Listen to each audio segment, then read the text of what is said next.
राजधानी रायपुर स्थित आईआईएम में 4 और 5 जुलाई को आयोजित होने वाले मंत्रियों के प्रशिक्षण कार्यक्रम को लेकर प्रदेश की राजनीति गर्मा गई है।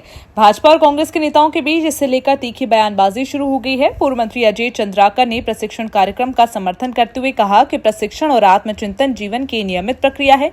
उन्होंने कहा, चिंतन शिविर हो या प्रशिक्षण, विमर्श और आत्मचिंतन से ही बेहतर निर्णय निकलते हैं। यदि सरकार का निर्णय लेने वाले लोग प्रशिक्षण लेते हैं तो इससे प्रदेश को लाभ मिलेगा। वहीं कांग्रेस के पूर्व प्रदेश अध्यक्ष धर्मेंद्र साहू ने कार्यक्रम पर सवाल उठाते हुए तंज कसा। उन्होंने कहा, सरकार के मंत्री भ्रष्टाचार करने की ट्रेनिंग में माहिर हो गए हैं। अब विदाई के समय उन्हें किस बात की ट्रेनिंग दी जाएगी। चिंतन शिविर हो या ट्रेनिंग हो, विमर्श यदि कोई करता है और प्रशिक्षण किसी भी बात का लेता है तो प्रशिक्षण तो जीवन की एक नियमित प्रक्रिया है। चिंतन मनन नियमित प्रक्रिया है। आत्मचिंतन करना, आगे बढ़ना, सोचना, इससे प्रदेश को फायदा होगा यदि निर्णायक तत्व इसमें बैठते हैं तो। अभी तीसरा साल चल रहा है इस सरकार के मंत्रिमंडल की कार्यकाल का, और इस तीसरे साल में 3 बार इनकी ट्रेनिंग हो चुकी है। उस ट्रेनिंग में इनको भ्रष्टाचार करने की ट्रेनिंग दी जाती है और उसी में एक्सपर्ट हो गए हैं इनके मंत्रीगण। और अभी रोज अखबारों में देखने में आता है, मीडिया में देखने में आता है कि अब ये इसमें से आधे से ज्यादा मंत्रिमंडल में परिवर्तन होने वाला है। तो ये विदाई के समय और फिर कैसी ट्रेनिंग, शायद उन लोगों को अनुशासन में रहने की ट्रेनिंग दी जाएगी कि अब अगला मंत्रिमंडल में आपको शामिल नहीं किया जा रहा है तो आप लोग जो है शांति से बैठे। शायद इसी बात की अब ट्रेनिंग होगी, क्योंकि प्रदेश के विकास, तरक्की, उन्नति में तो लोग पूरी तरह से फेलवर रहे हैं, तो और किस बात की ट्रेनिंग देंगे ये। मंत्रालय में आयोजित समीक्षा बैठक के संबंध में मुख्यमंत्री विष्णुदेव साय ने कहा कि राज्य सरकार ने इस वर्ष के बजट में 5 प्रमुख मिशन तय किए हैं, जिनमें एआई मिशन भी शामिल है। मुख्यमंत्री ने बताया कि वर्तमान समय में एआई का उपयोग हर क्षेत्र में तेजी से बढ़ रहा है। इसी को देखते हुए समीक्षा बैठक में आर्टिफिशियल इंटेलिजेंस के प्रभावी और व्यवहारिक उपयोग पर विस्तार से चर्चा की गई। हम लोग इस साल के बजट में 5 मिशन बनाए हैं, उसमें एक एआई मिशन भी है। और जिस तरह से एआई की उपयोगिता लगातार बढ़ रही है तो एआई मिशन के लिए भी काम कर रहे हैं। हर क्षेत्र में, हर विभाग में क्या उसका योगदान हो सकता है, उसी कल समीक्षा हुई। राजधानी के नकटी गांव में बेदखली और मकान तोड़े जाने के मुद्दे पर प्रदेश की राजनीति गर्मा गई है। कांग्रेस के 5 विधायकों द्वारा मुख्यमंत्री को पत्र लिखे जाने के बाद स्वास्थ्य मंत्री श्याम बिहारी जायसवाल और कांग्रेस के पूर्व प्रदेश अध्यक्ष धर्मेंद्र साहू के बीच जुबानी जंग तेज हो गई है। स्वास्थ्य मंत्री श्याम बिहारी जायसवाल ने कांग्रेस पर निशाना साधते हुए कहा कि यदि कांग्रेस नेताओं को लोगों से इतनी ही हमदर्दी है तो उनके विधायकों को विधायक आवास के लिए जमीन नहीं लेनी चाहिए और सामूहिक रूप से इसका त्याग करना चाहिए। उन्होंने आरोप लगाया कि विधायक कॉलोनी का आवंटन कांग्रेस सरकार के समय हुआ था और पूरी प्रक्रिया पिछले 3 महीनों से चल रही थी, लेकिन तब कांग्रेस सामने नहीं आई। उन्होंने कहा, जब तक का मकान नहीं टूटे कांग्रेस को गरीबों की याद नहीं आई। अब राजनीतिक लाभ लेने के लिए घड़ियाली आंसू बहाए जा रहे हैं। कांग्रेस से डबल स्टैंडर्ड अपनाती है। यदि गरीबों की चिंता थी तो सत्ता में रहते हुए उन्हें पट्टा देने चाहिए थे। अब सांप निकल जाने के बाद डंडा पीटा जा रहा है। वहीं कांग्रेस के पूर्व प्रदेश अध्यक्ष धर्मेंद्र साहू ने सरकार पर गंभीर आरोप लगाते हुए कहा कि नकटी गांव में गरीब परिवारों के मकानों पर अवैधानिक कार्यवाही की गई। उन्होंने कहा कि कांग्रेस पीड़ित परिवारों के साथ मजबूती से खड़ी है और पार्टी के विधायकों ने वहां आवास नहीं लेने का निर्णय लिया है। धर्मेंद्र साहू ने कहा कि इस मामले में सभी दलों के विधायकों को मानवीय दृष्टिकोण अपनाना चाहिए। उन्होंने चेतावनी दी कि यदि सरकार प्रभावित परिवारों को न्याय नहीं देती है तो कांग्रेस उनके साथ न्यायालय का दरवाजा खटखटाएगी। देखिए, ये नकटी में जिस तरह से गरीबों के मकानों को रौंदा गया है प्रशासन के द्वारा, बहुत ही गलत तरीके से, अवैधानिक रूप से सारे जो तोड़फोड़ की कार्रवाई हुई है और उससे लोग आज 80 परिवार से अधिक लोग जो है आज बेघर हो गए हैं। और इनकी पीड़ा में पूरी कांग्रेस पार्टी, पूरी तरह से हम लोग सब सम्मिलित हैं, पीड़ित लोगों के पक्ष में हैं हम लोग। और इस पर हमारे पार्टी के विधायकों ने स्वफुर्त होकर के भी जो निर्णय लिया है कि हम लोग ऐसे जगह में जाकर के हम लोग कोई आवास नहीं लेंगे जिसमें आज गरीब लोगों को उजाड़ करके उनके लिए बनाया जा रहा है। और हम तो कहेंगे दोनों पक्ष के विधायकों को, विधायक जनप्रतिनिधि होता है और वो समझते हैं कि वो गरीब की, जनता की क्या पीड़ा होती है और मकान तोड़ देने से उनके सारे सपने बिखर जाते हैं। बच्चे आज भूखे नंगे आज 2-3 दिन से आज पीड़ित हो रहे हैं, सफर हो रहे हैं, उनकी क्या पीड़ा होती है हर विधायक जानता है।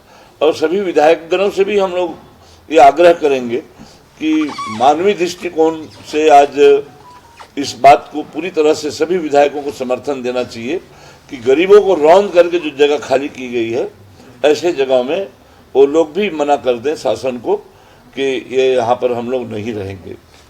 कोर्ट में जाने की तैयारी है क्या आप लोगों की? निश्चित तौर पर आज यदि सरकार न्याय नहीं देगी इन पीड़ित लोगों को, तो हम लोग अपनी पार्टी की ओर से भी और इनके साथ में जो पीड़ित लोग जाना चाहेंगे उनका सहयोग लेते हुए निश्चित तौर पर उनको न्याय देने आने के लिए पूरी तरह से हमारी पार्टी कटिबद्ध है। जरूरत पड़ी न्यायालय जाने की तो न्यायालय की शरण में भी जाएंगे। देखिए, मैंने उस दिन भी कहा कि देखिए, केवल घड़ियाली आंसू बहाने से कोई फायदा नहीं है।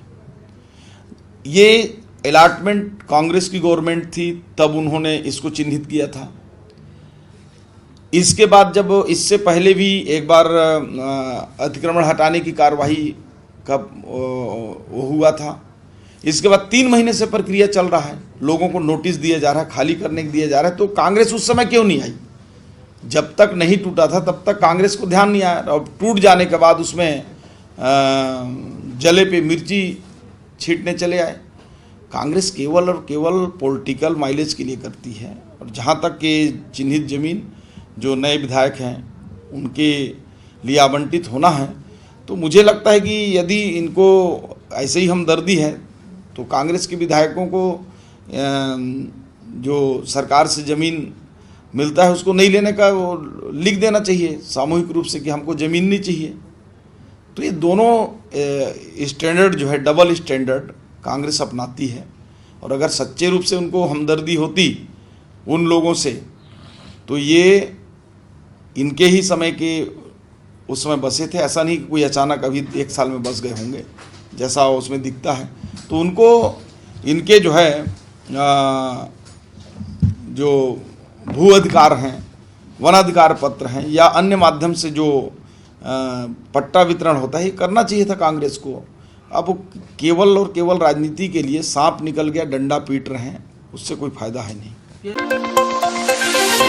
अल नीनो के प्रभाव से इस वर्ष मानसून कमजोर रहने की संभावना के बीच मुख्यमंत्री विष्णुदेव साय ने किसानों से मौसम की स्थिति को ध्यान में रखते हुए खेती की योजना बनाने की अपील की है।